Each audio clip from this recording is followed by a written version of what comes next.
We're back. 6. We're back. Stopped recording, immediately hit record again. Listen, we're obsessed with this game. Kipper Lily. Aw. Good morning, Kristen. It's another beautiful week here in Elmville and another exciting week of dates. What are you, my own personal I'm romantic so weather glad deity? that I clocked the fact that it was a weather type thing. Haha.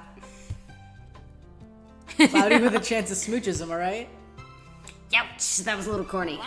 Corny? Low blow, dude. I'm still dealing with all that residual trauma. Oopsie. But on to more important things. What are you thinking of starting your, where are you thinking of starting your week? More important than my clearly unresolved issues with corn? For shame, Cass. For shame. Come on, Kristen. What about finding a love interest or else? Plus, we have the Elmville Spring Fair this weekend. You don't exactly want to spend that day there alone, do you? So, about that date. Couldn't agree more. Where are we headed? Yay! Yay! All right. Where's everybody? All right. Where's everybody? Gorgog's capstone at school. So school. Oh, it's serious. It's serious. That's downtown. House. Okay. Schoolhouse downtown. Where are we starting? Should we start with Nara again? Yeah, I like the start with Nara than So you Lucy can than lock Kipper in. Lily. Yeah. Okay. So that was home, right? Mm-hmm. Okay. You're kind of just sat at home. Your last date with Nara ended without deciding what to do this week, so you're just here. Should you text her? Should you call her? Should you send her a messenger pigeon? Maybe that's how they communicate in Falinal. Still can't read, guys. Or maybe she's here, right now. You open the door, but it's just a regular mailman with a regular mail. Wait, who's behind the mailman? It's like an Undertale. Yeah. It's a rock. What's that in front of the rock? Oh my god! Christian! You see the upper half of Nara's head peer out from behind the mailman, who's a few inches shorter than that. I'm sorry, I'm immediately thinking of the fucking clip of Bud Covey. Or not Bud Covey, Kristen's parents, like, talking to her. And her fucking dad's like, yeah, we tried to give him the letter back about your school because we told him she don't live here no more. And they said that we were bigots and fascists and that our rain would crumble. So I don't know what that means. I don't know what that means. I don't know what that means. She don't live here no more. And they said we were bigots and fascists. It's so funny. I love Bud Covey. Anyways, I don't know what that means. Nara, I didn't know you had a job. Oh no, I was simply using this postman as a clever disguise to surprise you. Did you like it? The mailman starts to look a little sheepish wedged between the two of you. You don't blame him. I loved it. I would also love it if you had my mail.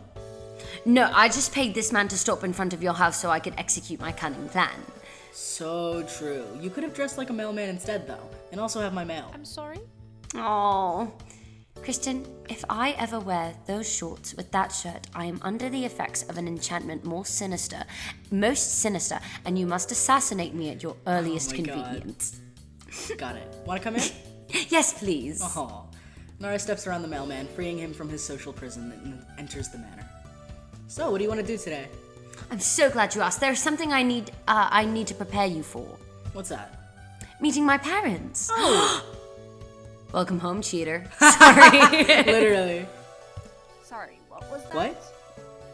Well, we have been courting for over a month now. Yeah, but... Papa always says. As such, my parents will want to meet you eventually, and when they do, I think it would be best we start developing your etiquette skills. Jesus. Because right now you have none. There's a lot to unpack here. Okay. How do you know I have no etiquette? Maybe I have a shit ton of etiquette that you don't know about. Kristen, I can see the protein bar wrapper emerging from your left pocket. That's a fluke. And the one in your right pocket? I turn invisible. Oops. Maybe she has a point. No comment. You'll admit nothing. You have rights. Where the fuck is your attorney? Shall we get started? She marches into the living room before you have a chance to answer and pulls a briefcase out of her infinitely large pockets. She opens it to reveal an abundance of cutlery, several yards of fancy. Oh, we gotta fabric. lock in. She's gonna teach us shit. Oh god, and a small stack of plates. It's like the horse thing all over again.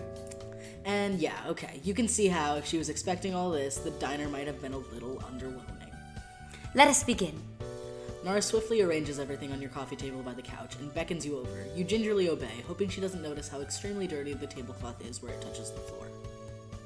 It's fine. She's so rich she probably only uses any of this stuff once before replacing it with even fancier stuff. I hope you appreciate the family heirlooms I am borrowing from the royal castle for this task. Oh my god. Uh-oh. Now, can you name any of these utensils? You look at the honestly baffling array in front of you. You point at one utensil. Fork. I knew it. Fork. You point at another. Fork. Spoon. You point at a third. We mind melded, me and the writer. You point at a fourth. This is a lobster hammer, I think? That is a plate. What? You pointed a fifth. Mommy. How did you get on the table? How did you get on the table without me noticing? Another plate, but reflective, an easy mistake to Oh my make. god, she's stupid. Kristen.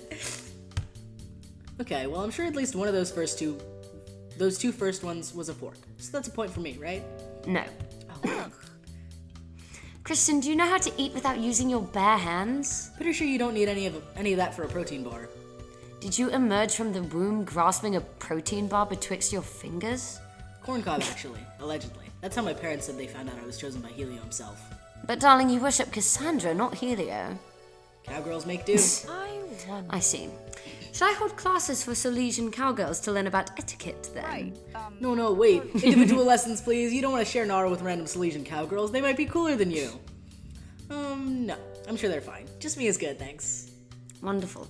I shall enjoy these solo lessons. Yeah, me too for sure, yes. Let us start with utensils then. Nara takes a very long, very deep breath before launching into the longest list of forks you've ever heard. Okay. Shit. Okay. Bread fork. A fork designed for serving bread from a basket or tray. Carving fork. A two-pronged fork used to hold meat steady while it is being carved. They are often sold with carving knives or slices as part of a carving set. Chip fork. A two-pronged disposable fork, usually made of wood or plastic, designed for eating of French fries, chips, currywurst, and other greasy or sauce-covered takeaway foods. Chip forks range from 7.5 to 9 centimeters or 3 to 3.5 inches long. Nork. Lemon fork for the tea service. All right, pickle fork. A long-handled fork used for extracting pickles from a jar. I feel like none of these Exist? will, not even that. I feel like none of these will end up coming up if we have dinner with her family. Yeah. The fork has an overall length of 5.5 to 8 inches and 2 or 3 narrow tines. Goodness, can't speak. I can't read, really. All right, salad fork. Similar to a regular fork, but may be shorter or have one of the outer tines. Is it tines? I've never heard of the different functions of the different parts of a fork. The tines are like the stick parts. Well, yes, I assume so. I didn't even know they had a name. Shaped differently. Often a salad fork in the silverware service of some restaurants, especially chains, may be simply a second fork. Conversely, some restaurants may omit it, offering only one fork in their service. Suck it fork. Sorry. A utensil with tines at one end of the stem and a spoon at the other. It was used to eat food that would otherwise be messy to eat, such as items preserved in syrup. The tine could spear the item, while the other end could be used to spoon the syrup. That sounds messy. Yeah. Terrapin fork. A spoon with flat tines used for some soups. Sea spork. Sea spork. Toasting fork. A fork usually having 2 tines, very long metal shaft, and sometimes an insulating handle for toasting food over coals or an open flame. I locked out so long ago. Oh, no. Oh, that is way too much for your ADHD-riddled brain to handle. Now, which fork would you use to eat salad? Oh, thank God. The salad fork? How wonderful. Brilliant. What fork would you use to eat crab? Crab fork? No. Oh, well, she never mentioned one of those. Right, again, I could not be prouder. No, I know she didn't. Now, what fork would you use to eat a protein bar covered in syrup? The tine... So inspiring. Oh, you've got this. I sneezed Britishly. Did you hear it? I did hear that. Nara's taking What the fuck? Easy, the protein bar covered in syrup fork. You wait to be showered in praise again. But Nara isn't applauding for you. Why isn't she applauding for you? Oh dear. Do you want to try again, perhaps? Wait. What was her question? Do you want to try again, perhaps? No. She said, Which one do you use for eating a protein bar covered in syrup? and what did we say? The one with the spoon? We said protein bar covered in syrup fork. Oh. I was a little locked out by my British sneeze. I think one. Right? Yeah. I'm sorry, I have no idea. Oh. Nara's face falls, but she tries not to let it show. Oh. Wow, this must mean a lot to her. No matter. It is a rarely used fork. I merely wish to test your aptitude. Maybe that wasn't the right answer. Maybe it wasn't. You feel a strong urge to at least feign interest. That's not fair. She I'm didn't interested. tell us. I'm interested. What's the right answer? Nara perks up a little. You really want to know? Of course, I want to learn about the things you like. Well, it's called the suck-it fork. Great, I'll try to remember it next time. Shall we move on? Sweet There's Cassandra. more? Of course. I underwent many years of etiquette lessons before I mastered the art of manners. Did the little one teach you? Of course not, silly. Of course not, silly. The little man only knows what he has been paid to learn. What? Crazy.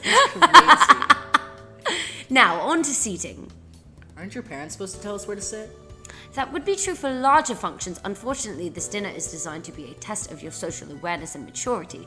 I'm sure you have the ability to pass the test, to pass with flying colors. Yeah, I'm a big girly. I can do this. Yes, you can. All right. Now, where you sit in relation to my parents depends on your relationship to them. If I have no relationship with them, do I sit on the floor? Not unless you wish to be seen as an animal. If I want to have a relationship with your parents, can I sit really close to them? How close? You scoot yourself forward on the couch so your nose is almost touching Nara's nose. She blushes a little. It's very cute. Oh. Lady. This. Oh, close. sorry. Absolutely not. Well, not unless you want to imply an incredibly untoward desire for relations with them. How you. Which I hope you do not, for my sake. She's so cute. God. She's Can we ask her to the prom? No, we have to ask Lucy. We didn't start with her on week 1 either. No, we did. I lied. All right. Don't worry, you're all. Oh God. Oh my damn God. It. Don't worry, you're the only fat something or other. Oh, something or other. Is that what it says in the notes? No. Maybe? It might be. I don't think so. No, I would have noticed it. Fat la la something or other I wish to have relationship with. I mean, what was the question? Where would you sit at a dining table with my parents and myself? Next to you. That has to be it, right? Yes. Darling, you're making me blush. Oh! Can't. Nara's cheeks are bright red. Kristen, that was a perfect answer. You are truly a model student. Yay! Inspiring. What can I say? I'm just that good. Oh, you have the perfect catchphrase to use here. If you finish that word the way I think you are going to finish that word, the date is over. What was the catchphrase? Probably bazinga.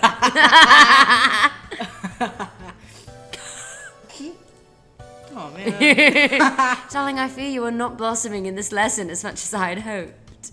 How much do you think I'm blossoming?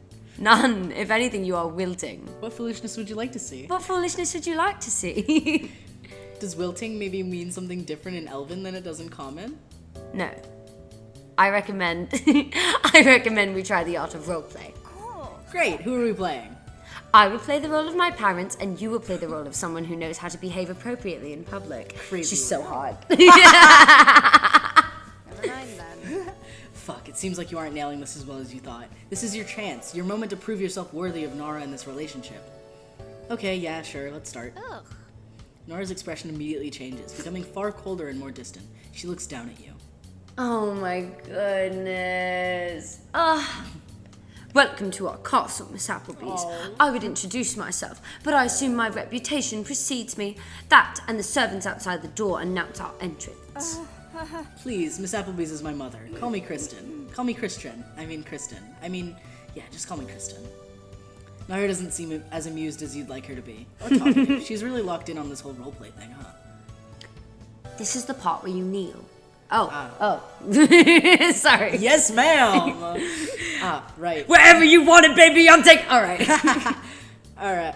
Right. Kneeling. Something you definitely knew about. Is this a royal thing? Does she want you to propose? Maybe you have to propose to Nara's mom so you can get her blessing to propose to Nara eventually. Do I have to bow? You drop to one knee. Sorry, I didn't know I was supposed to bring a ring. Nara extends her hand. And why would you need that to kiss my hand? Right. You gingerly take her hand and kiss it. You have no idea whether you're doing any of this right, and Nara's face isn't giving anything away. Now rise. You stand up and successfully resist the urge to blush. Do you like it when she orders you around? This is why we need to lock in with Kipperly. You Sorry, probably guys. shouldn't think about it. NARAAA has not told me much about you. Has she at least told you good things about me? Yes. That is the least promising silence you've ever heard. Nara's mom is for sure lying. This is great news for you, someone who's famously good at first impressions. So tell me, what makes you a suitable match for my daughter? Wow, that was fast. Good thing you have an answer. Oh, you don't? Well, better come up with one quickly.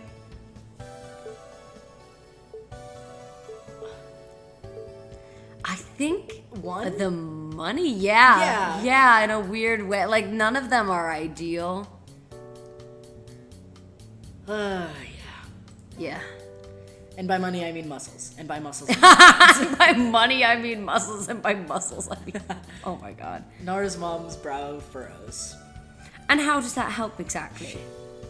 Well, I'd be able to provide for her. She doesn't need us to Damn provide for her. What were we it! thinking? I don't know. Like they wouldn't want her to date a broke bitch. I don't know. I don't know. You want to provide Yes. for a princess Yes. who has everything she could ever need Yes. with your muscles. Yes. My daughter has no need for additional bodyguards. Nara's mom's face remains stony. Oh man, looks like your muscles can't get you out of this They one. said money. Okay, very well. Our pre-dining pleasantries have concluded. You're not sure you would call that experience pleasant. You kind of spent the whole time being stared down by Nara's mom in a way that makes you feel like you're under a microscope. It's uncomfortable to say the So least. that's, yeah. If it's this scary with Nara impersonating her parents, you can't help but quake in your little cowboy boots as you wonder how it compares to the real thing. Please, to the table. Sit. While you were talking, it looks like Nara's unseen servants had set out your coffee table for 4. 2 faint, illusory elves are seated across from each other. They look like Nara and her father. You remember what you were taught, and you dutifully take your place next to Hollow Nara. Real Nara, who is currently her mom, nods with a hint of pride and sits across from you. Oh, you're so good at etiquette. Who's the best at etiquette? You're pretty sure it's you. Do you enjoy salad, Miss Appleby's? I'm told this particular dish is quite popular in Solace, especially amongst its more muscular citizens, such as yourself. For a second, you start sweating. Nara knows you live on protein bars and excessive dairy, which, as far as she's aware, has a perfectly reasonable medical explanation. And she wants you to eat leaves? Like green ones? And then you get a grip and remember that, right, this is a manners test, and it's all pretend, and you don't actually have to eat a leaf, probably. You steel your nerves and look down, then immediately black out for a few seconds as your brain struggles to register the sheer volume of utensils on your table. As you regain consciousness, you manage to maintain focus on the hollow salad in the middle of your plate. Cool. Cool. You can do this. You know your forks. Well, at least 2 of them. And you remember this one. You pick up the salad fork with confidence, and when you look back up, Nara's mom is wearing a small, proud smile. Hell yeah. For a minute, you just kind of mime eating the illusory salad. It's like that SpongeBob clip of the hollow hologram. food, yeah. You feel a little silly, but it's also making Nara happy, so you try not to ham it up too hard. Good salad. Great salad. My compliments to the chef. You are quite welcome. Good salad. Good soup. And then she just sits there, hands folded. You get the impression you're maybe supposed to put your fork back somewhere. Your hand hovers over the plate. Nara's mom's eyebrow raises. You move it to a random empty spot on the table. The eyebrow continues its ascent. Those knives look so lonely. Maybe your fork could join them, and after living an emotionless existence, bound to duty for so long, they could feel something for the first time in their lives. They could feel love. Dude. The eyebrow has somehow disappeared into her hair. This feels like the NSP song, I don't know what we're talking about. Anyways. Yeah. You end up swapping your own fork out for another fork, which you just sort of Holding your hand? You know it's maybe probably almost definitely not the right answer, but you're all out of guesses. Tragic. You look back up and all coldness has vanished from Nara's expression, which would be a small victory, except for the fact that she looks like she might cry. No. If you start crying, I'm gonna cry, and then we'll never get through with this. Her bottom lip is wobbling dangerously, and even though she still looks very, very cute, you feel so bad. You switch the forks back apologetically. Sorry. I was just kidding. Oh, are you even trying? Huh? Nara's teary expression is replaced by anger more quickly than you can process. I said, are you even trying? I thought you were, but then did you even listen to anything I just said? Of course I did, Nara. Oh my god. This is screening wildly out of control. You might have drastically underestimated your fork up. Hehe, fork. Wait, this is not the time, Applebee's. Get it together. Your girlfriend is in a crisis. You ruined my heart. Oh. Nara sighs and composes herself. This is an emotional roller coaster. This emotional roller coaster is starting to give you whiplash. I fear I've made a mistake. Oh, so was I right about the fork, or? No, you were not. That was my mistake. I think that perhaps this was a mistake. No, What? she's breaking up with us! No! She's gesturing No. around the air as if, oh, it's you. You're the mistake. No! Where do you even go from here? What did we do wrong? Oh, there weren't any decisions to make in it. It just happened.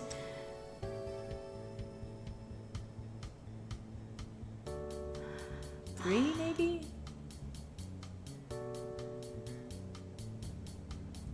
You look so genuinely afraid. Finn is staring with their eyes, their mouth open at the screen. You look like you're about to cry.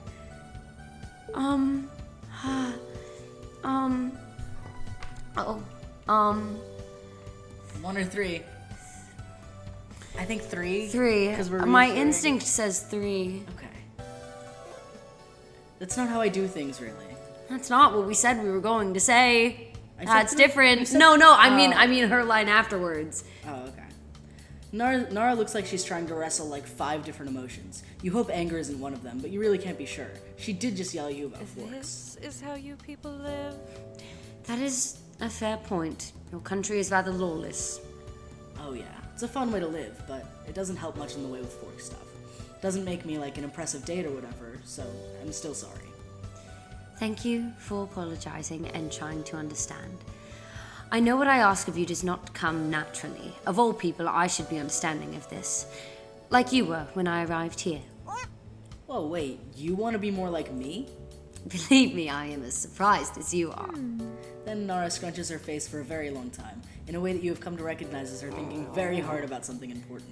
You wait in silence, and surprisingly, it's not uncomfortable. You good? I had to burp. It seems I did make a mistake, but not the one I thought I had. This is not easy for me to say, Kristen, and it cannot leave this room. Do you understand? You nod and try not to be. Is she pregnant? How did we have the exact same laugh just now? You haven't even kissed her, but you also fell asleep in humanoid biology, so maybe this is how elves work. Oh, Cassandra, did you get your maybe hopefully girlfriend elf pregnant? It's like when I had a dream that I hooked up with a trans guy and I got pregnant, and I was like, what the fuck? Suddenly her face twists in a way that looks like she's trying to swallow a brick. Is she okay? Is this a symptom of elf pregnancy? Did she eat a brick when you weren't looking? What? I apologize for my outburst. Ah, okay. She did not eat a brick. Kind of a shame, really. Bricks are like the protein bars What? of construction. Focus. But no, it's just a good old apology. No big deal, babe. I got it. Seriously, if I was in your shoes, I would probably kill for a chance to have my girlfriend impress my parents. She blushes for a second when you say girlfriend, but then her face scrunches up in adorable confusion. Oh my. Kristen, darling, you would not fit in my shoes. Gosh. Don't laugh, don't laugh. You know she gets self-conscious about understanding idioms. Don't laugh. You laugh a little. Damn it. I'll add this to my set. I see. It was an expression. Yeah, don't worry, babe. Your shoe collection's safe around me. Thank you. Thank you for everything. I mean to say, for doing all of this, even though it is deeply unfamiliar to you. She fiddles nervously with her friendship bracelet. It's very sweet that she's still wearing it. You kind of want to kiss her about it. Oh my god. But this seems like maybe not the moment, and also like it maybe isn't the point of a friendship bracelet. But man, are you gay, and man, is she cute. Do you resent me? Well, that pops up. That pops your hazy little bubble of lesbianism pretty quickly. Huh? Do you resent me, Kristen? Why would I? All afternoon, I've been making attempts to mold you into a version of yourself my parents might approve of. I need that approval if we're to have any future, but the version of you that they would enjoy is polite and demure and proper and aware of what a suck-it fork is. Their ideal version of you would have table manners and speak in Elvish and sorry, the thing got in the way. Their ideal version of you would have table manners and speak in Elvish and have a posture that does not look like a shrimp doing a somersault. You suddenly become very, very intensely aware of just how wiggly your spine is. You straighten I've up been a little sitting bit. fully we've both slumped been over. Scrunched over. Just sit a little bit straighter. Pull this out. You suddenly become very, very intensely aware of just how wiggly your spine is. You straighten up a bit and Nara gives you a little smile. Okay. So, am I getting any better at it? The etiquette stuff? Or do you think we're kinda doomed? You are doing your best. She's so cute. She's so cute. Okay, ouch. You thought you were getting the hang of things. Are we at least failing? a little. I don't know. I'll move this. Oh, okay. But darling, that is what I enjoy about you. Your pedigree may leave much to be desired, but you care and you try. You may be the most sincere person I have ever met, Kristen Applebee's. You did not change a single thing about yourself before I fell for you just as you are. I can't read, really. My parents have high expectations for my suitors, but to me, you are easy to love. I only wish. She trails off, Oh. but you think you understand. I feel like saying nothing. Yeah. Oh. Okay, You we're- open your we're arms so good and at Nara this. practically collapses into you. It feels familiar in a way, even if the two of you have never hugged like this before. You hear her sniffle a little bit into your shoulder. Is it weird to notice that she smells really, really good? Like vanilla and lavender. Princesses, man. Hey, it's okay. You're okay. I gotcha. You rub small circles into her back, the way your mom used to do when you had nightmares as a kid. After a moment, Nara straightens up and composes herself, nodding at you gratefully. Her eyes are a little red and your shirt is a little wet. You don't mention it. Oh, goodness. Despite what my parents may think of you, Kristen, and perhaps despite my better judgment, I really do like you, Kristen. And also, ouch, but mostly yay. I love adding lines, apparently. I think I did that. Oh well. I like you too. Like a lot. Like a lot. Not more than Lucy, though. Welcome home, cheater. And actually, I've kind of been thinking Yes? that weird hollow salad from earlier made me kind of hungry. Not for salad, but like, what I'm trying to say is, do you want to come to my house again and I can make us dinner? Nara blinks, pauses, processes your insane jumble of words that you had to get out of your head right then, immediately, before you chickened out, and smiles. How wonderful. I would love to come to your house again and also you can make us dinner. And also maybe watch a movie? Yeah. And maybe also watch a movie. And maybe even teach me some Elvish cusses? Do not push your luck, darling. Yeehaw. Dinner and a movie it is. Till the moon Stupendous. upon our next meeting. Aww. In the depths of my heart and soul alike, Kristen Applebee's. Oh my god. Oh. Oh. I hate this Dude, game. I hate this game. Why can't we just pick one? I'm attached to all of them. Oh my god. What, Kaz? Wow, an won. ambush. Are you okay? Somehow, yeah, I actually am. Really? Yeah, elf practice was hard at first, Practice. but I learned a lot about Nara. Why weren't you? And I really want to see her again.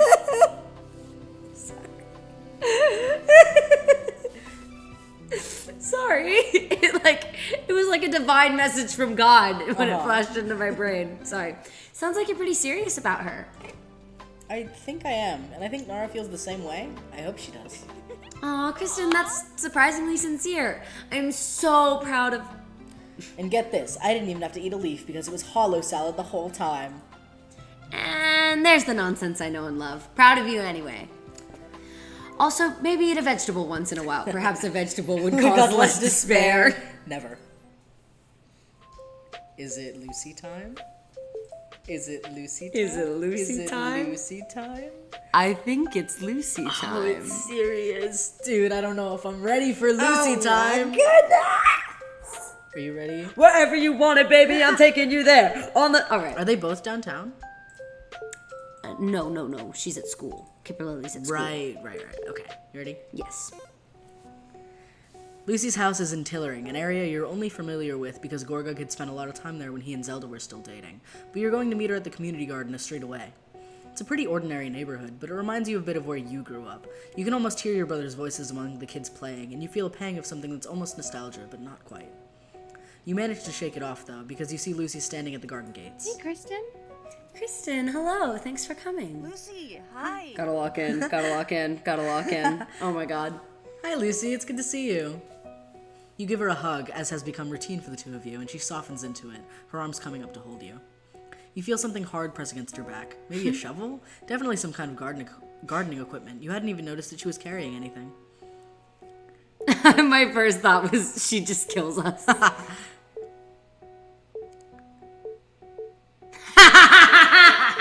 Sorry, it took me a second to read the second one. One. It's a shovel, Kristen. I wanted to see... If I wanted to use this for a murder-related crime, I'd have already killed you. I'd use it to bury your body. Yeah, makes sense. Stupid question. No, you bring up a good point. Oh my god, I can't look in. Now, if I ever do need to kill someone, I'll use a shovel. It's such an unlikely murder weapon. Nobody will suspect me. Is it weird that you think her face as she says that is cute? Oh. The outside. See? I fucking said before this was that. Wait.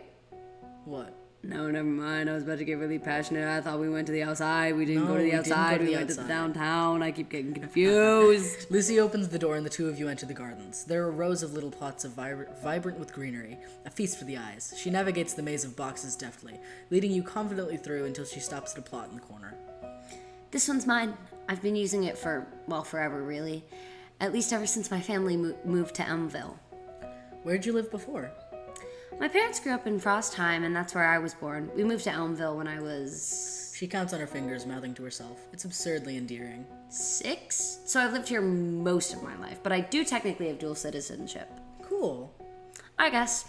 I don't remember much from before I lived here, though, so... Anyway, have you ever gardened before? Not unless you count helping Zane clean the moss off his grave when it gets a little too messy for his taste. I don't quite think that counts, no. It's the first time for everything, though. She shows you her tools one by one, explaining the function of each and handing them for you to observe. You're only half listening. Her enthusiasm as she talks is so cute it's distracting.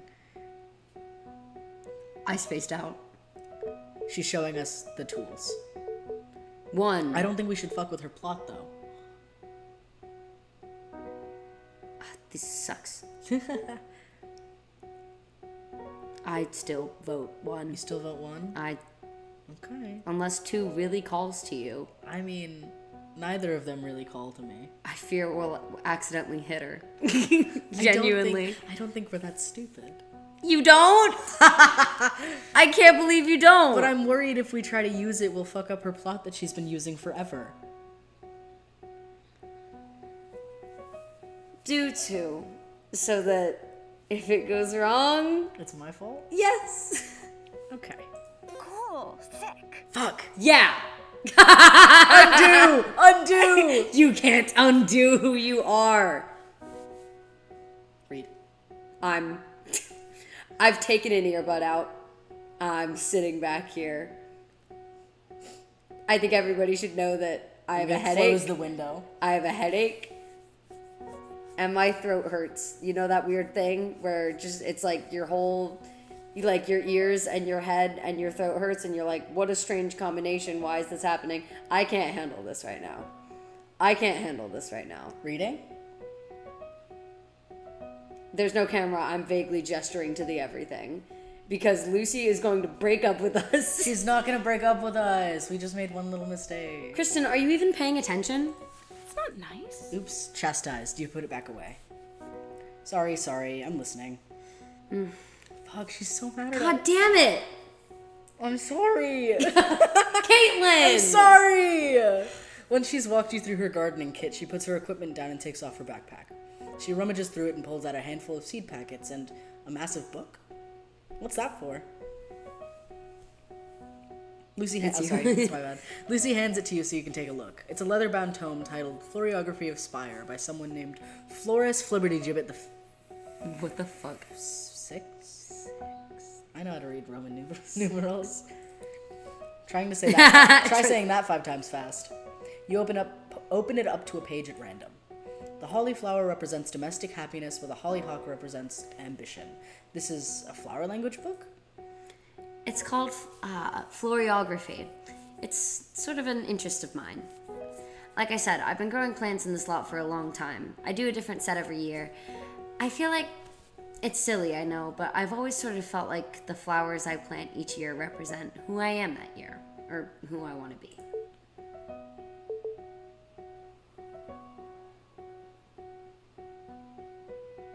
Yeah, this last Yeah, obviously 3, although I think it would be adorable to know what flower she wanted to be when she was 6, but Yeah. we'll do 3.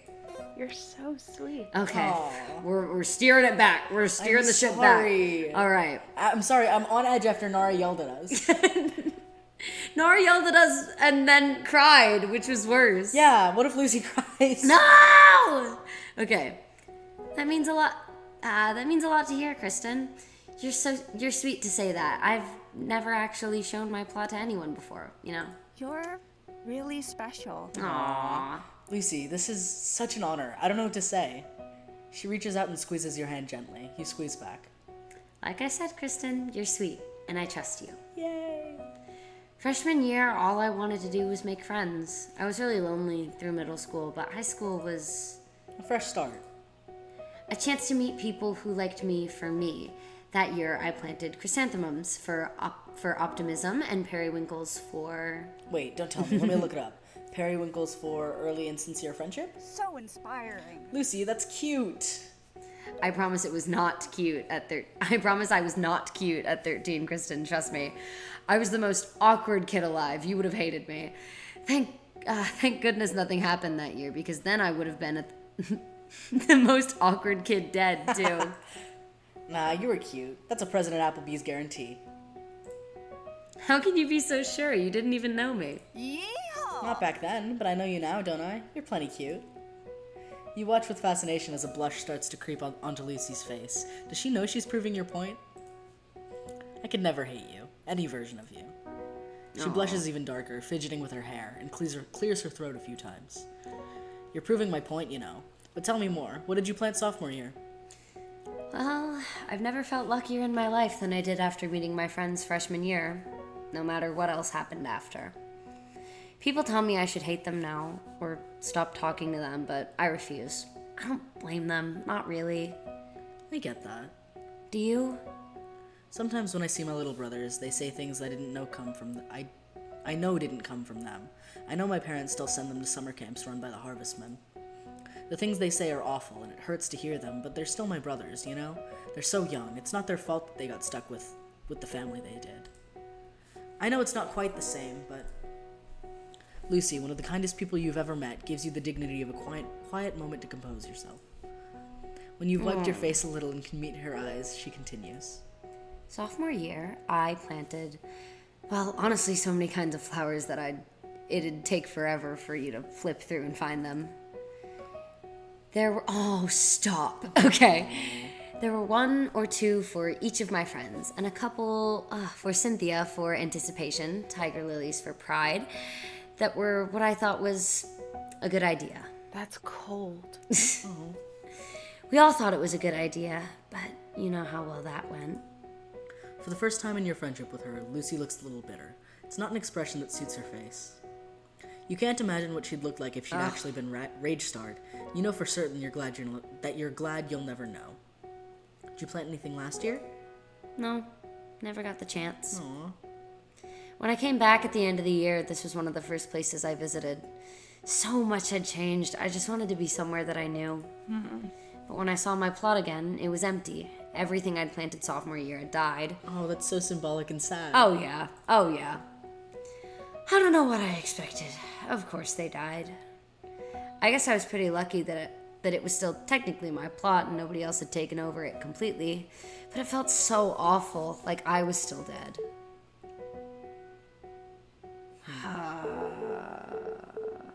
Do you think she wants a hug? I don't know. I feel like it's not the time, but it feels like the best option. Like, what 3 tells us nothing. I already fucked up. I'm not doing it again. You guys can't see the way my head is in my hands as I think about this.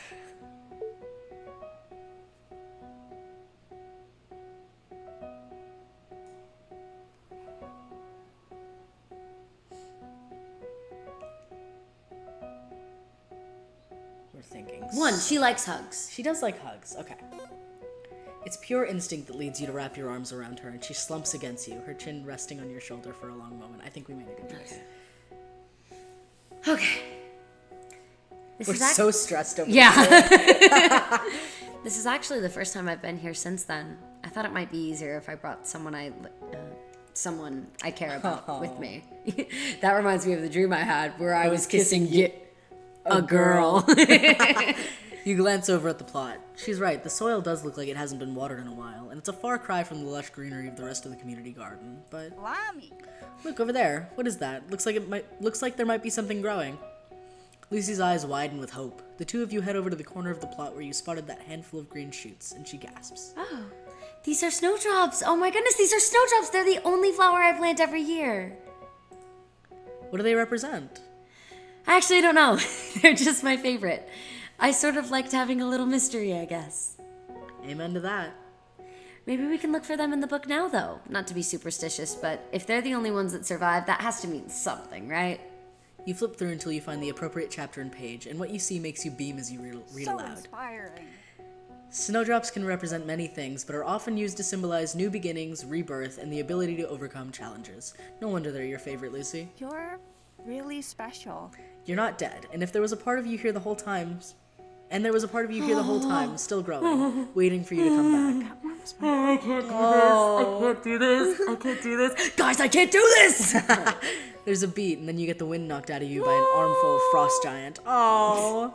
You hold her, rubbing circles into her back until she steps away, and she smiles at you with something in her eyes that you don't know if you've seen before. My Shayla! Oh my god. My Shayla! I'm gonna cry. I'm gonna start crying. My Shayla! So, Lucy Frostblade, what do you want to be this year?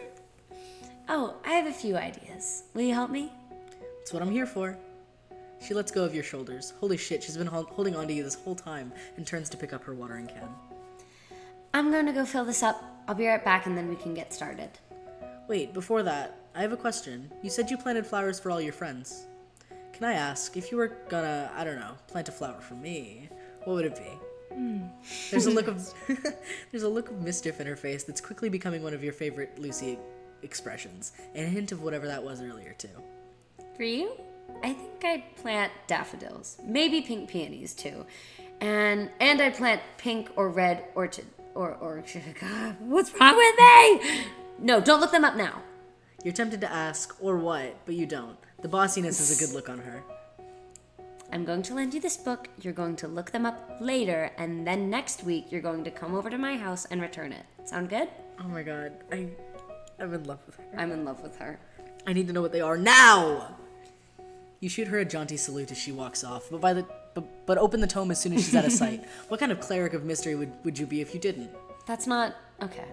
Ha! It's not a mystery if you know. Yeah. Daffodils for new beginnings, peonies for tenderness and gratitude, orchids for... Come on, girl. Oh what my did you God. think it was going to be? Obviously, bitch. Obviously. Come on now. Pink or red orchids for love and romance. You're reeling a little, heart doing cartwheels in your chest, but you snap the book shut before she gets back. When she returns, you act like nothing's happened, but you can't stop smiling the entire afternoon. You go home with a skip in your step and a book in your hand, already thinking ahead to next week. There's no way you're missing another chance to see her now. Hi, Kristen. I missed you. Cass, where can I get a bouquet of snowdrops and orchids without having to mess up Lucy's flowers? How should I know? I'm a goddess, not a florist. But that's a really good idea. It's nice to see her both in sync. So, do you think you'll ask her to spring fling? Yes. That depends. Is this your way of telling me she'd say yes? I can't give you all the answers, but if every date went as well as this one, then I'd say you've got a good shot. Dude, we have to ask her. We're going to ask her. Okay. the Kimberly at school. To the school. For our other girlfriend. You've never been to Gorgug's senior workshop space before, but you're pretty sure it doesn't normally look like this. Why have one bitch when you can have 5? Why have 5 bitches? You can have 9. 9. Pieces of paper have been stuck on the walls next to boxes adorned with various types of locks. The windows are covered by haphazardly taped up butcher paper, and the tool bench is suspiciously clear of all of Gorgug's tools. So we can't just undo the door hinge screws?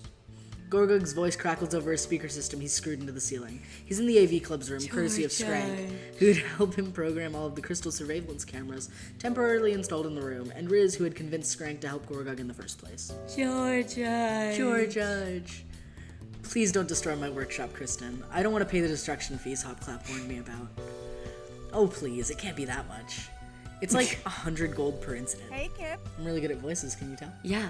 I forgot what Gorgug sounds like. The door slams open. Kipperlily storms in, looking more irritated than you'd like. Oh no. Applebee's, what the fuck is this? She furiously shoves a familiar piece of paper in your So face. that's, A note? yeah. Hey, Kip, did I say you could call me that? Oh. Come. Yes, ma'am. Oh my god. Hey, Kip, did I say you could call me that? Come to the workshop by Hopclap's room during your free period and it'll be sick, I promise. What is that supposed to mean? And why did you just have Gukak hand it to me like a piece of trash? Because I wanted you to get the note, and he's the only one that knows how to find you? You didn't even bother to make it an anagram. What am I supposed to do with this? Am I interrupting something? Kipperlily jumps at the sound of Gorgug's voice over the loudspeaker. Thistle Spring, where the fuck? He's in the walls. Oh my god. He's a ghost now. No! I didn't mean to click it. Fuck! I met my first Valentine on this ride. Her name was Patricia. She's a ghost now. Sorry that he's a ghost now. I wanted to do that Oh one my so God, bad. I'm so Because it sorry. reminds me of that Brendan Rodgers. I'm so sorry. Her name was Patricia. She's a ghost now. I'm so mad. Patricia, I'm so mad you I wanted still to pick look like the a slut. Oh, it's fine. They were all silly. She wasn't gonna Yeah. like any of them. It was a throwaway one. Yeah. That makes no fucking sense. His voice was nowhere near muffled enough to be in the walls. You got me. I'm actually a god now, talking to you from inside your head. Okay, knowing you bad kids, that's actually a plausible explanation, but there hasn't been another Apocalyptic?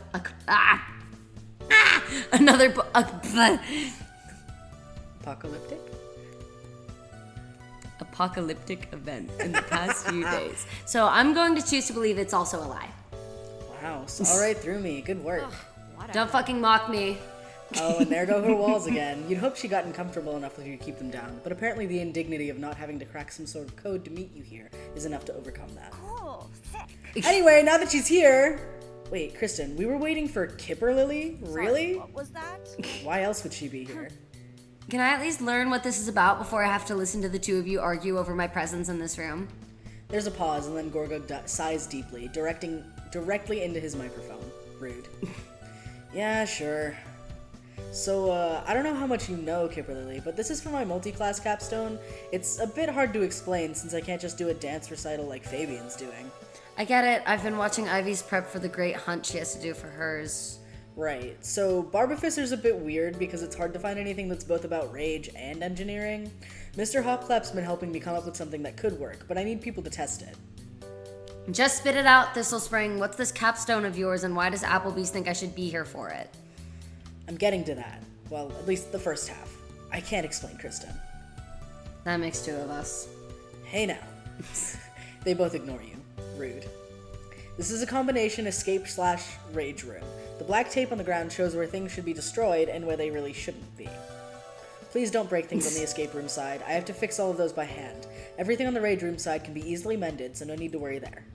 The tentative story is that you just defeated an evil artificer and you have an hour to go through his workshop, destroy his works in progress, and figure out where he's keeping his notes on how he made everything.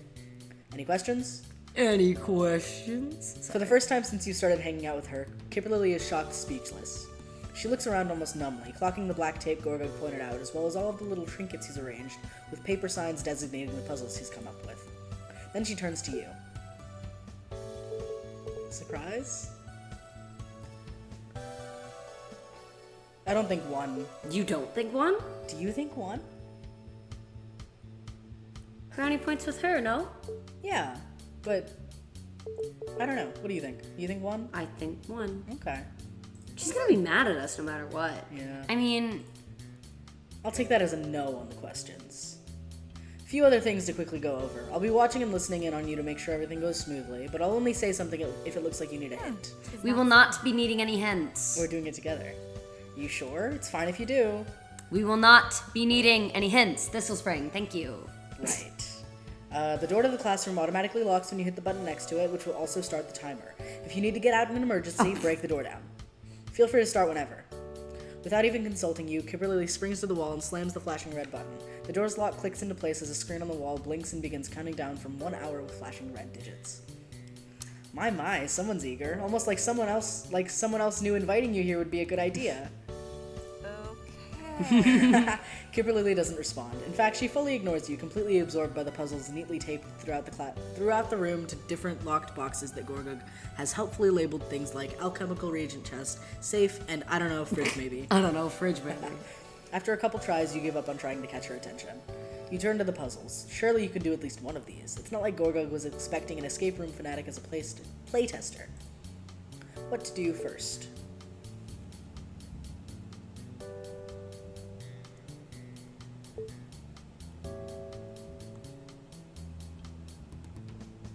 Absolutely not 3. No.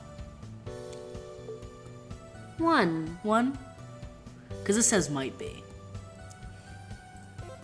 Aha, the lid is a wooden frame with a paper staple. Wait. What? It's fine. I might have misread something, but now I don't know. Oh, we don't get to see options. Wait. What did you think you misread? Yeah, okay. Never mind. Aha, the lid is a wooden frame with paper stapled to it to make it look more solid. You punch through the top and triumphantly take out a compass that's been modified to point west. What's gonna be in the fridge? You should open it to see. No, we can't open it yet. It's definitely a mid-game puzzle that requires at least 2 of the early game ones to complete before even cracking. How did you manage to figure that out? It's been like 5 minutes. I mean, it's a clear example of the Hill Cipher, so I'd need to figure out both the original matrix and the multiplicative factor. It wouldn't make sense to put those in the same place, so I assumed you basically require those 2 puzzles to be solved. You've gotten very good at catching Kimberly off guard. This might be the first time she's done it to you. I gotta hand it to you, Thistle Spring. These puzzles are pretty complex for a newbie to have written. They're nothing like the ones in a typical room kit, and they're not the baby riddles you'd expect from a non-rogue.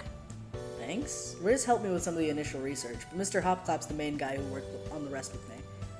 What does Gukgak know? He hasn't even hit double digits on the escape room completion yet. Having recently become acquainted with Kimberly's aggressively competitive side, you're not surprised that she's found yet another rogue-adjacent activity to quantify into something she could theoretically earn first place in. Gorgug sits in what you assume to be a baffled silence, since he hasn't had the same luxury. You continue to try to be useful, picking up objects and looking underneath and around them for clues, while Kimberly darts back and forth, occasionally stopping for a couple of minutes to pore over a puzzle or write something down in a notebook you hadn't noticed before. Sometimes she picks up something you put on a table for her to check, which would feel a lot nicer if she even once thanked you for your work. Hey, what about this book? Checked it already. Okay, maybe something else. You try to find something neither of you have searched through yet, while Kimberly approaches the fridge, looking back and forth between her notes before inputting an answer. Nope, the door stays locked, and Kimberly turns back with a frown. Have you looked at this? Yes. You frown a little before putting your hands on your hips and trying to decide what to do next. She's gonna be mad at us for 3. Is she? I'm thinking 1 or 3. I mean, if we haven't done this yet. Yeah, I think 1. You find a small object glowing in a radioactive fuchsia. Oh, don't touch that. I was supposed to move that. Maybe close the door too. Damn it. At a loss, and with Kimberly You look genuinely mad for a second. Yeah. After that didn't work. At a loss, and with Kimberly obviously engrossed in whatever bonkers math she's doing, you wander to the rage room section. You and Kimberly find clues by cracking a few things open, but there were still plenty of temptingly breakable objects piled everywhere. You peek inside a collection of glass vials marked with the names of different potions. Healing potions, strength potions, speed potions. Wait, there! Inside one of the vials marked as being the potion of greater healing, you can spot a folded up strip of paper. Picking up the vial quickly reveals no easy way to open it. It's blocked by a cork that's been pushed in far enough you can't pull it out. That's fine, though. You know exactly what to do. You grin as glass shatters against the wall, Kipperly jumping nearly a foot in the air on the other side of the room. What the fuck? Shit, Applebee's. Wait, it's for a clue. Kipperly's frustrated look at being surprised quickly flickers into hopeful excitement when you present the strip of paper. She scribbles more notes for a second before running back to the fridge. No dice, though. Damn it! She stomps one foot on the ground with a huff, tucking the clue you found into her pocket. Hey, maybe I could take a look? Kipperly gives you a withering expression. Do you know how to multiply a vector by the inverse matrix? Sorry, what You should was probably be somewhat offended by how she obviously assumes you don't know anything about what she's talking about. Unfortunately, you only kind of know what she's talking about, which wouldn't be enough to solve the problem. Math homework is pretty low on your priority list, and it's never been one of your strong suits. She takes your lack of an answer as an admission of ignorance and folds her arms. That's what I thought. Exactly, so let me handle this. You open your mouth to respond, but she's already flipping to a new page in her notebook. Kipperly frantically starts to scribble again, growing more agitated by the second. She might be better at algebra than you, but she's obviously stuck, and not likely to get unstuck anytime soon based on how hard she's pushing the pen into the paper. Maybe a brief distraction could help. Maybe it couldn't. Why don't you go destroy more potion vials? There's no need for me to destroy more of those fucking vials. We already got the clue here. So, you can still destroy them. Gorgug sighs into the mic again, but very noticeably he does not contradict you. She seems confused. Only one thing to do. You walk across the black tape, gingerly stepping over the pieces already covering the ground, and throw one of the empty vials on the floor. It shatters on impact, glass clinking as it bounces off the pre-existing shards. Kipperly keeps staring. You destroy another vial. She puts the cipher down and walks over to you as if in a trance. You can just break things?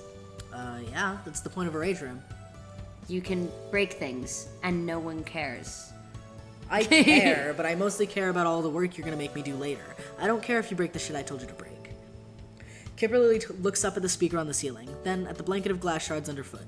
She hesitantly steps on a larger pile of them. They clink loudly as they smash into smaller, deadlier pieces.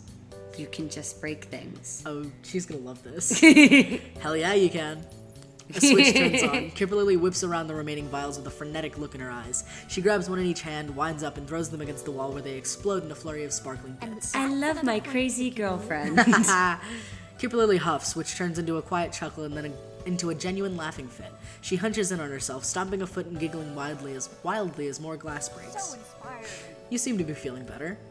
Kipperly laughs again in response. She leaps back across the room and starts fiddling again with the lock she'd been practically throwing at the wall out of frustration. Well, she's pretty occupied with that. You look around the room for anything else that might help you get out of here. Shit, I don't know. Desk drawer. Are you sure the desk drawer was a wash last time? Oh. We can do desk drawer. Oh man.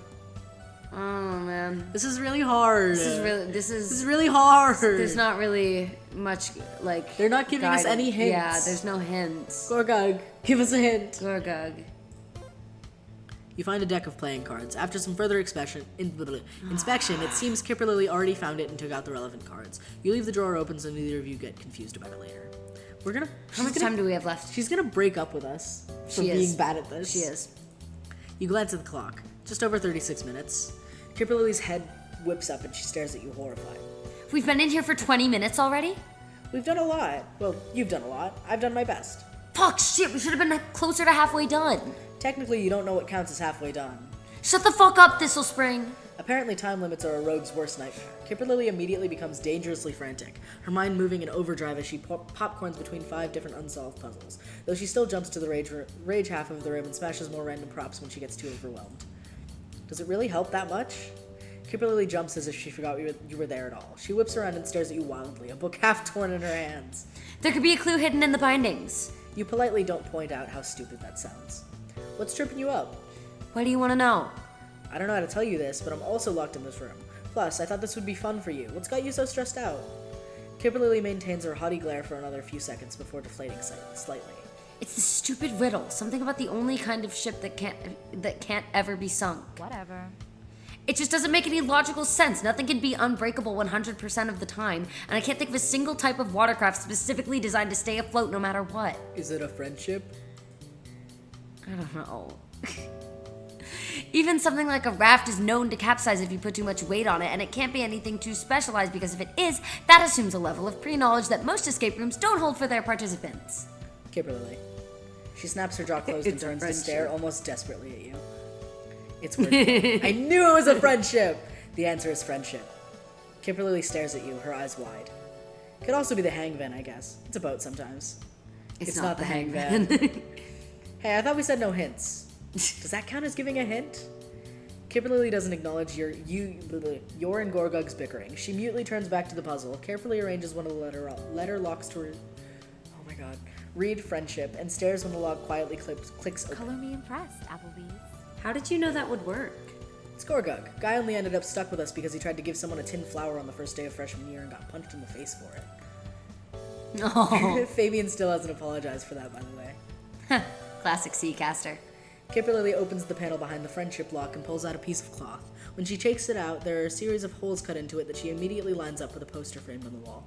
She studies the modified poster, which now features numbers in red and white circles. This means nothing to me. Maybe I can help? That earns you another glare, but it seems almost half-hearted. That's encouraging, at least. There are 3 numbers of each color, so it's probably the puzzle for a set of 2 3-digit locks. Maybe that's what was in the fridge. We haven't gotten it open yet. Kimberly seems to have forgotten about the fridge, since reminding her of it is enough to get her to whip back around and flip back to her indecipherable notes on the cipher. Okay, so there's the clue on the lamp, which is one of the 2 numbers needed, but there has to be a second that was hidden behind something at this stage, because otherwise there's no way to solve it. She falls into muttering, her eyes darting around as she reviews all of the possible clues she's uncovered. Finally, she glances at the panel that had been held closed by the friendship lock. Is there a number written on the inside of that door? What? Could you just fucking check? You're like right next to it. Huh. Would you look at that? You have no idea how either of you could have missed it the first time, but 24 is clearly written on the first panel door. On the panel door. I'll be honest, I expected that to trip you up for a bit longer. That's what I thought.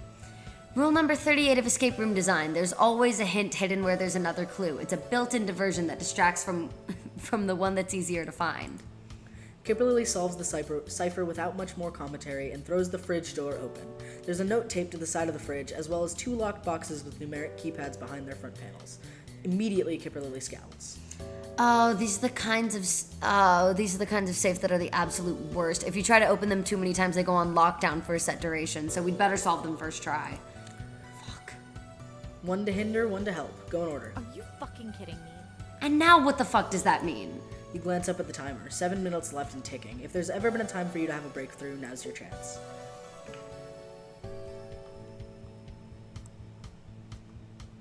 It wouldn't have to do with this, because Gorgug didn't know it was here. I think we have to do 1. Yeah. Really? I suppose it would be like having another puzzle rather than just being given the answer. Really? Okay. If you were in there with any member of our party, Kristen is definitely the worst choice. She wouldn't have a single idea what the riddle could be about, even if Fig might. God, I can't read. You read the 2 lines again, over and over. 1 to hinder, 1 to help. 1 to help. Is it meant to be 2 unrelated things that happen to mirror each other? Kimberly looks just as confused as you, but it's surely a common enough thing that Gorgug felt comfortable writing a puzzle around it. So what would you know better than her? What would you, and Gorgug for that matter, have studied that she doesn't have any reason to know more about? I think I've got it. Well, still then. Sorry. I'm like getting too into the reading and reading all of it. I think it's about spells, like parallel spells, you know? 2 versions of a similar spell in concept or name that go hand in hand with each other. I'm not that familiar with a lot of spells, but there are a few pairs that clerics can cast. I think Cure Wounds is one, but I don't remember the other one it's paired to. That's pretty useless info then. But there's one pair I've used before, Bane and Bless. Kimberly's eyes light up. That would match the hint. Bane makes it harder for a target to hit someone and Bless makes it easier, right? Yeah, and it would match the hinder and help thing. I think if you meant the Cure Wounds pair, the hint would be 1 to heal rather than just help. I'm kind of stuck from there, though. They're spells. What are their components? Oh, geez. I think Bless can be cast with Holy Water, but I'm not sure about Bane. Kimberly sighs loudly. I love that she keeps saying, I think, about spells that she has. That she has. Thistle Spring, what are the material components for Bane? There's just one. It's something we've all got in us right now. Is it... What? What? Is that a piss joke? Why the fuck would it be a piss joke? It has to be something red, right? Is it blood?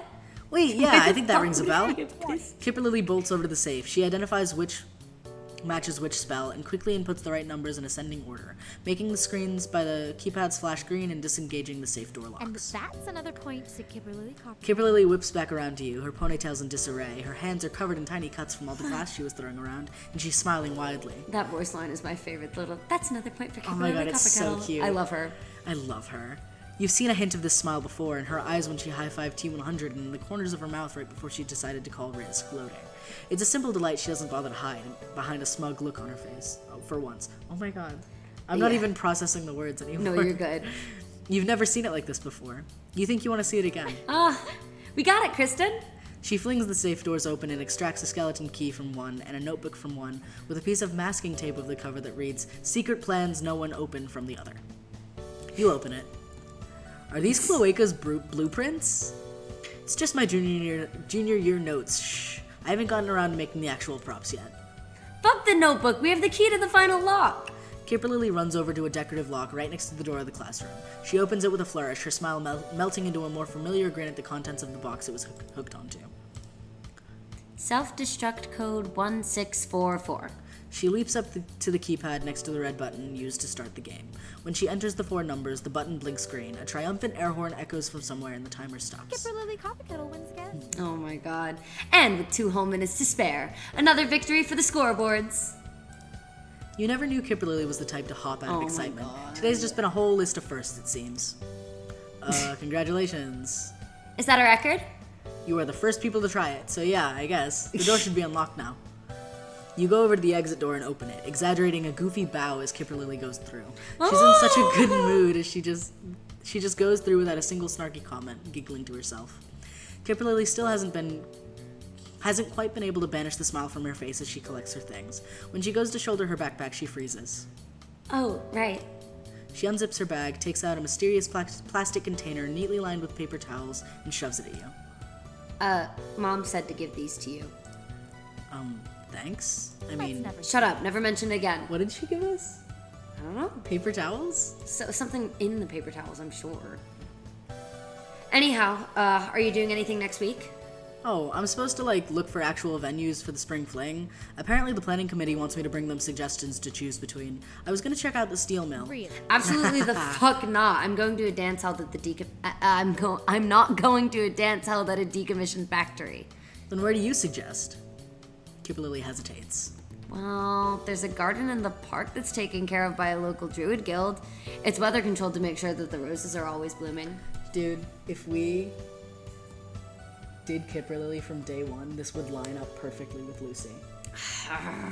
Because it would be the same week that we see Lucy at the park. It's tragic. Tragic. Okay. Pretty popular place to take photos for big events. Oshin and Ivy dragged us there for we made a party photos in freshman year. Cute. That's really cute. It's definitely not big enough for a school sanctioned dance, but it's a decent venue for a smaller event. It sounds pretty nice, actually. You'll have to show me.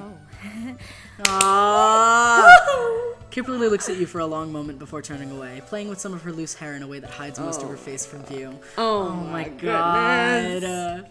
Sure, just text me a good time. We're allowed to text her. Oh my god. Dude. We've been given permission to text our girlfriend. Text her. Yes. I feel like Galir being permitted to sleep in the house instead of the garage. Yeah. So I can text you whenever now? Don't push it. She folds her arms, but after a moment she I will sighs. be impressed, Applebee's. This is fun. She leaves before she has to sit in the reality of giving you a genuine compliment for longer than a second. The room is silent as the door swings shut. You open the Tupperware Kimberly gave you to find a dozen neatly cut and wrapped brownies along with a note. Dear Miss Applebee's, thank you for treating my daughter with such kindness and warmth. She speaks of you often, and her father and I look forward to hearing any more silly stories about the two of you. XOXO, Mrs. Copperkettle. Oh my god, she talks about us? Oh my god. She tells her mom about us? Oh my god, take a screenshot, Take a screenshot. Send it to me. Oh my god, okay. Oh my god. I can't, bro. I can't with this. I love this game so I much. love this game. She talks about us to her She mom. tells her mom about us. Oh my god. It's incredibly sweet. You have the feeling she has a very selective memory when it comes to Kimberly's sometimes cutthroat practicality. Kristen, what's up? You have to tell me the truth. Were you using my final as a date? Were you? You didn't think you were, but if Gorgug thinks you were, then holy shit. Gorgug sighs again. Surely he's tired of doing that. Brownie tax for making me third wheel the two of you. Not a chance, bucko. So do I get a brownie? Oh, not you too. Can't a girl enjoy the brownie she got from a maybe date? Can a goddess get a reward for pushing you toward the girl that you're maybe dating to get said brownies to begin with? And by the looks of things, I'm sure you'll get more brownies from Miss Copperkettle in no time. Fine, you win this time. Yippee! Oh, You've you've known for years that hello? Elmville has it's a spring fair. I forgot she mentioned this. Elmville has an annual spring fair. It's just that you've never actually been. Your parents had avoided them like the plague, claiming they were hotbeds of ungodly people, sinful foods, and demonic activities. What the fuck does a sinful food imply? Not corn. Honestly, those all sound pretty good to you these days, so you're excited to experience them for the first time. From what you can tell from your friends, going to the spring fair is an incredibly normal part of Elmville life. The sky is blue, Eggford is crazy, everyone goes to the fair every year. You're a little envious. You've been meaning to go for a while, but one other thing had popped up every single year of high school. Jails, the Nightmare King, just being really fucking busy, and you hadn't made it. You've made a solemn vow to yourself that this year will be different. Okay, you'll admit it. It hadn't been a solemn vow. Still, it's kind of amazing to soak in the sunshine and feast your eyes on the staggering array of activities set up here. It's a beautiful day to be outside, and as you look around, you see quite a few of your classmates at Eggfort here as well. The smell of various deep-fried food items is making your mouth water. I could fuck up a fried Oreo right now. Y'all ever had a fried? You ever had a fried Oreo and it's really good? If you guys like Oreos. Oh my god.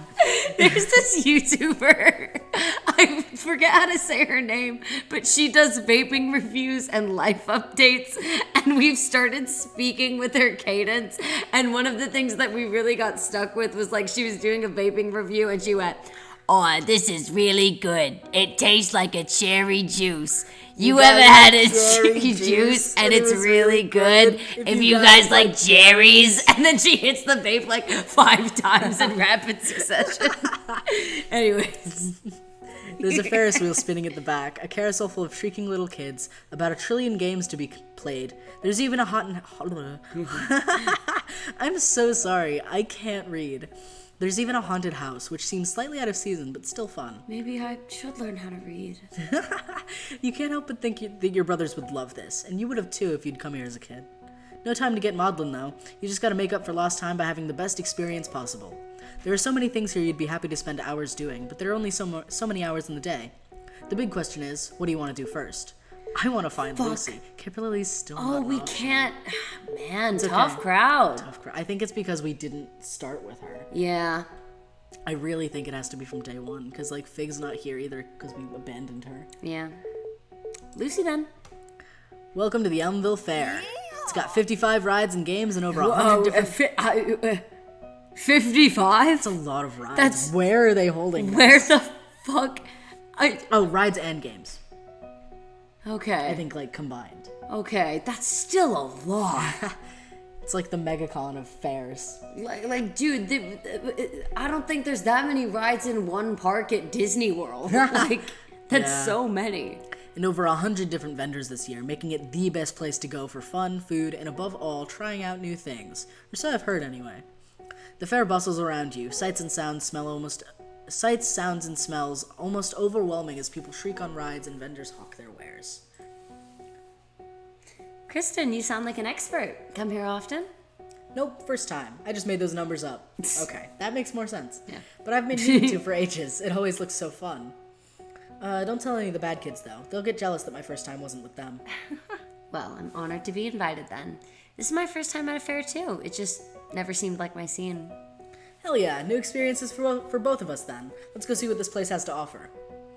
I love fairs, but they're so undercut by the impending sense of danger the whole time you're there. Yeah. They are such dangerous places. So You're fun. like, yay, let's go on the zipper. And then you watch some dude get stabbed behind the zipper and you're like, oh, the Ferris wheel, mayhaps. The two of you spend some time just walking around at first, taking everything in. There's a lot to do and a lot to look at. Oh my god, I just realized this is where that one image happens. With both of them. Oh, darling, I don't. Oh! Oh, Frost Kettle Nation, I'm sorry. I miss them. Oh! I miss them so much. I miss my wives' tales. I miss them a lot. I'll be back. Okay, it's fine. Kimberly doesn't need to be here. It's fine. I don't even want her here. My own greed sickens me. We don't need that many girlfriends. We don't need that many girlfriends. We already have 3. Let's go. There's a lot to do and a lot to look at, and you keep getting so distracted by the next cool thing that it's difficult to find a moment to stop and just pick one. Eventually, though, you've both lapped the entire fair. You realize that neither of you have actually done anything. Man, everything looks amazing. Now that we've got the lay of the land, what do you want to do first? Actually, considering all the running around we just did, I've worked up an appetite. Do you want to try some fair food?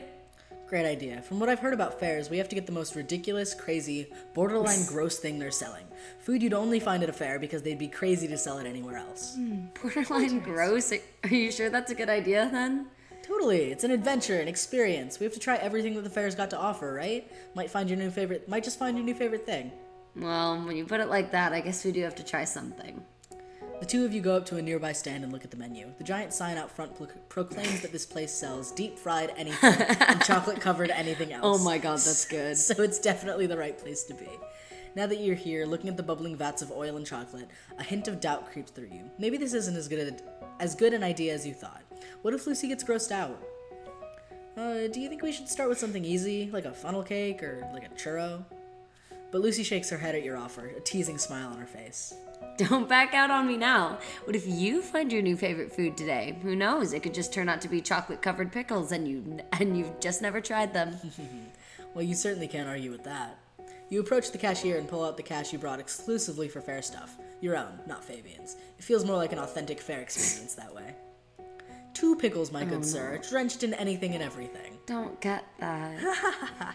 You get your pickles and both you and Lucy exchange matching half-smile, half-grimace expressions as you take in the culinary crime in your hands. Count of 3. 1, 2. 3. Oh! Oh my god, wait. I need to look at this for a minute. Oh my god. Oh my god, I can't. Oh. I can't. You both hate take a this bite. game. It is unsurprisingly not good at all. The sour and sweet stab at your mouth like knives. Oh, no, no, no, no. Mistake, mistake. Bad soup. Bad soup. Hey, it's not that bad. I mean, it's not good, but it's not that bad. She immediately betrays her own words by choking, eyes watering from the taste. You reach up to pat her on the back, laughing. At least Lucy's laughing too. You'd eat a billion nasty pickles to see her laugh like that again. Oh. Alright, if you're sure it's not that bad, let's try something else. There's a world of flavor possibilities around here. Don't do this to me. Let's do it. I wonder what the nastiest thing at the fair is. I think you just found it. Yeah. As it turns out, nothing can beat the stomach-churning taste of the chocolate-covered deep-fried pickles. But you and Lucy have a great time trying lots of different foods, rides, and experiences. When you get home, it's with a full stomach, cheeks that hurt from smiling, and a warm glow in your chest. It's been the perfect day. Cute. Oh, Cute. I So love silly. them. All right. Thank Chad. God I need to go to the bathroom. I It's can't read calling anymore. my I think name I'll like a siren song. All right. I can't read anymore. Bye, everybody. Bye, everybody. I cannot wait to take Lucy to the prom. Please. Please. Please. Okay. Bye, everybody. Bye.